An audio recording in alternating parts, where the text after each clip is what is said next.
Today, World AIDS Day is designed to help people actively collaborate with partners around the world so that together they can move society closer to the goal of nurturing an AIDS-free generation. This year's global theme happens to be "The Time to Act is Now," and it's meant to focus on sustainable strategies for increasing prevention and ultimately a cure for the disease. But what does that mean right here in Brooklyn? And what are we now, where are we now in terms of prevention and treatment strategies? And does stigma still play into the way residents and health authorities view and respond to the disease? The people we've asked to answer these questions are no strangers to the movement to fight the spread of HIV. And of course, they're actually not strangers to us here at BK Live either. Let's welcome back Vaughn Taylor-Akutagawa, Executive Director of GMAD, Gay Men of African Descent. He's passionate about how AIDS and HIV affect communities of color, and more specifically, GMAD's core clientele here in Brooklyn. Welcome back. Thank you very much for being here, of course. We also want to welcome back our longtime friend, Dr. Monica Sweeney, who recently joined the School of Public Health at SUNY Downstate Medical Center as both Vice Dean for Global Engagement and Clinical Professor and Chair of Health Policy and Management. Before that, Dr. Sweeney was the Assistant Commissioner for HIV/AIDS Prevention and Control at New York City's Department of Health and Mental Hygiene. Great to see both of you again. Thank you very much for being on BK Live. So we got you here on World AIDS Day. I guess you guys are not busy the other 265 days, right? What does the job entail where you are every day fighting AIDS and HIV? Vaughn? Well, my job is, as a public health professional, it's part of the whole gamut that I do in terms of prevention. It's not specifically HIV. Having said that, I always used to say, if we only think about it on World AIDS Day, it's one of the reasons we're in so much trouble. But I'm always glad for an opportunity to raise awareness. And one of the ways of raising awareness is I used to say to people, how many of you go to family reunions? Do you have a discussion about HIV at your family reunions? How many of you go to church? How many of you are in church ministries? How many of you go out with your friends to have a drink on Friday night? 8 or 10 women get together. How many of you speak about it? So my thought has always been that we need to normalize the conversation about HIV and AIDS if we're ever going to get it to be less stigmatized. Therefore, people can act to do what they need to do. And I'll just give you one example of that. The literature all shows that if you have shared with your family that you're infected, you are better off because you don't hide your medicines when they come to visit you. Gotcha. So we need to normalize talking about it and acting on it. That's what I do all the time. Vaughn, what does your organization, Gay Men of African Descent, stand on raising awareness here on World AIDS Day and in 2015? Thank you. It's the bedrock of what we do. We talk about living in a world as HIV-free. We talk about reducing stigma. We often tell people that as long as sex is going to be considered a vice, stigma will exist. So we try to find ways in which people can talk about what living really looks like, that HIV is a process about seroconversion. You can live healthy lives, but also really understand the dynamics around what we do with our bodies, how people talk about them, how we stigmatize ourselves, how to break that. So we have conversations, like Dr. Sweeney said, any and every time about what sex is not, what's safe sex, mentally, emotionally, and spiritually, and also what it means to actually use a host of materials to protect yourselves. We combine a simple conversation that there's a toolbox of prevention ideas that help you get to 100 for protection. If you use those things effectively, we can get our community to 0. So right now, the governor's somewhere announcing that he's going to give almost $250 million to supplement money that's already being used to fight HIV and AIDS. So there's people out there who are celebrating this, saying, okay, and then we're also looking at numbers saying in New York we haven't had mom-to-child transmissions in like a year, so we're definitely moving the needle. So for folks who are saying, yeah, the more money is good, there's also some people saying, okay, are we over this now? Should we be diverting $200 million to something we're beating? No. I'm glad you mentioned mother-to-child transmission, and that was done over the years with bringing in lots of partners, including the women who were pregnant and their partners, to get them tested and so forth. And we did it. And we can do it with other things, but we have to, with other populations. But we have to be consistent in bringing together lots of people who will use this toolbox that has already been alluded to and all the tools in it. So we need more than 200 million. I just want to say that because PrEP is a very good tool in this toolbox, but it's very expensive. But if you can get people on PrEP who, for whatever reason, can't use a lot of the other tools, we are stopping them from becoming infected, and they won't transmit it. You just think about the fact that if somebody gets infected when they're 13 or 14 or 15, and a quarter of the people getting infected now are men who have sex with men who are 13 to 25, they have 70 years to transmit the virus. We can't get to zero that way. So we need to look at what we need to do with these young people to keep them from getting infected. Where does Brooklyn stand now on a global level in terms of new infections and people rise or fall in terms of infections? We're getting better. The numbers are actually decreasing significantly here in the state. We're still trying to get a hand, I call it the People's Republic of Brooklyn, because we have a very strong international core here. So a lot of our conversation is about really what do immigrants need and want, how they understand access and ability. And the core thing is creating spaces like my agency that are points of entry to care and treatment for people. So getting tested frequently, getting everybody to be HIV sure. That's knowing your status, whether HIV negative or positive, and ensuring you have a supportive system to help you maintain that status. The other thing is that we're going down in all the populations, the special populations, Black women, heterosexual men, heterosexual women, but not men who have sex with men. Those numbers are going up. And in many urban areas, they have the same prevalence as some of the African countries like Ethiopia and Haiti, which is not African, but people of African descent.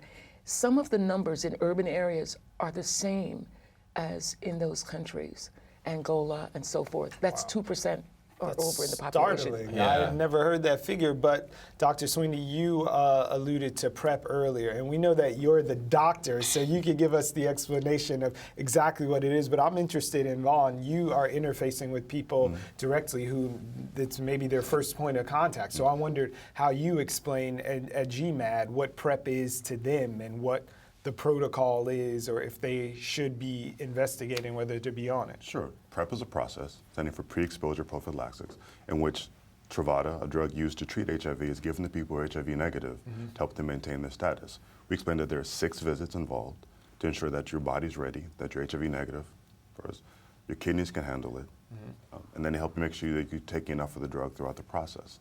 Then there's another step where we come involved. We actually help people access insurance to pay for the doctor's visits, work with Gilead, the maker of Truvada, to pay for the drug, and actually help people get insurance to maintain their status thereafter. Why isn't the Truvada thing connecting? If we have in some special populations, particularly those who you guys are really going after, and we're parity with a place like Ethiopia or Haiti, what's the disconnect there? Only a third of doctors know about PrEP. And Doctors, yes. And there's not only PrEP, there's PEP, which is post-exposure prophylaxis. If we were using this whole toolbox, we have all of the low-tech things, and we have the biomedicals. And so, but doctors need to know. So somebody I know not long ago went to a doctor and he was going through his medications for not related to HIV because he's not infected. And when the doctor saw he was on Truvada, he says, "How long have you had AIDS?" He said, "I don't have AIDS." So I'm taking Truvada. Right, that's why I'm checking Truvada so that I won't become infected. The doctor didn't know anything about it, and that's New York City. So we have to do a better job of getting the word out so that when you go to see someone, they can do an assessment of what your needs are, and then if you've come in with a sexually transmitted infection, or that your partner is infected, they can recommend that you may want to use PrEP. One of the tools. Dr. Sweeney, what are some of the other biggest obstacles we have yet to overcome in this fight against AIDS and HIV? Well, stigma is always there. And and Vaughn already alluded to this, as long as we think of certain kinds of sex as a vice, that's going to carry the stigma. But let me just tell you one good news in this.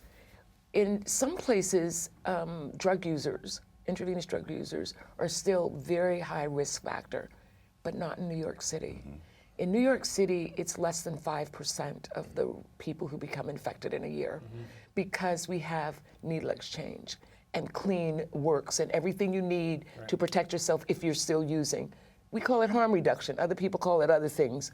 But the federal government won't give us any money for it. But New York City and New York State found a way. So we need to overcome the barrier of people thinking it's wrong to give you these kinds of equipment because harm reduction works. We need to get over thinking that sex is dirty. We need to get over the fact that people don't go out and get infected on purpose so that you deserve it. You know, all of those things are there still after all these years, 35 or so years. How do issues like the work that Magic Johnson is doing in 2015, Charlie Sheen's diagnosis, how do those affect the stigma on a national level? No comment. No. It's a Charlie Sheen question. We know that it's loaded, but it's still Wrote it down. They wrote it down. loaded. You know, it's very interesting that you asked the question, but I will tell you that for the reality of most of the people that we deal with in Brooklyn, it has no bearing on it. I mean, I don't even know if most people even know who he is. But even if they do, they say he's a rich white male. What does that have to do with me?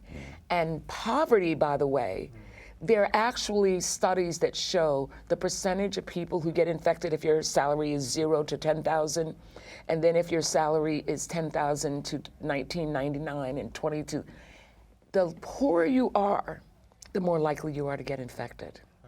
Except with African Americans, where African American women have a higher infection rate who are college graduates than white women who are just high school graduates. So it's a very complicated situation. But anyway, we are on the path to getting the numbers lower and lower. And once people are infected, they need to go and get treated immediately. So where's the fight in Brooklyn? If we're getting hyper local, I remember talking to you years ago when we talked about, you said Central Brooklyn is sick, or we were talking about diabetes or HIV or any number of things. Is that still a place where we got a lot of work to do? Still North and Central Brooklyn. Still North and Central It's the Brooklyn. greatest integration of class, race, age, gender, and sexuality. So you have poor people, limited English language proficiency, low access. There are less than 11 hospitals in this borough to provide services. For most people accessing services from Central Brooklyn, it's a two-fare ride. All these things add up to become barriers to actually getting into care. Right. Then you add on the idea that you have to talk to a medical professional, one of the people that we lie to most frequently, about the truth and honesty of your sexual practices. Is it with or without condoms? To understand about PrEP, a very in-depth medical process, to get the doctor to prescribe it to you, then have a support system to take your meds, whether you're positive or negative. These things combine together to make it very challenging for people in our community to access it. We have a higher community viral load. We have no more riskier behaviors. That's but right. Getting us access is there.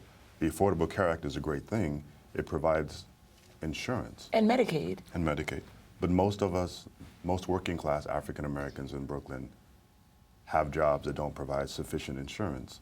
So that's still a promise yet to be fulfilled for them to actually have access to adequate care and treatment. The other thing is that we don't talk enough about the social determinants of health. And when people lived challenged lives, and they have all kinds of other things that they put first. Slides and slides It down. slides down the list of priorities for what they need to take care of. And so we need to make it easier for people to access care when they need it, whatever time of day, whatever day of the week, and not have the worry of insurance and if I go, is somebody going to get the bill from the lab that showed I took an HIV test? So we have a lot of challenges like that still to overcome. Where do you suggest people go to get information, testing, and other services? Vaughn, why don't we start with you? New York City Department of Health website, New York State website, GMAD's website, friends. Honestly, social media and Facebook become really important ideas. Yeah. Actually, you'll get tested.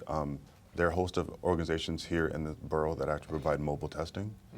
So I tell people, wherever you see a chance to get a test, take one. So Dr. Sweeney, this is our last 40 seconds, and I'm ceding it to you. I wanted to know if you had a message from the top down and working from the bottom up, like if the governor's listening or people who think that they're removed from HIV, but they are into policy, and for people who might be on the front lines, what messages would you have for both of those populations? For people at the top level, I would say that what you're doing is good, but until we address some of the underlying reasons that people engage in some of the behaviors that they do, I have to tell you, this one young woman, blind, on a Saturday night said, what can you do to feel good on a Saturday night when you don't have any money, anybody to take you out, and it's legal? What can you do? Sex.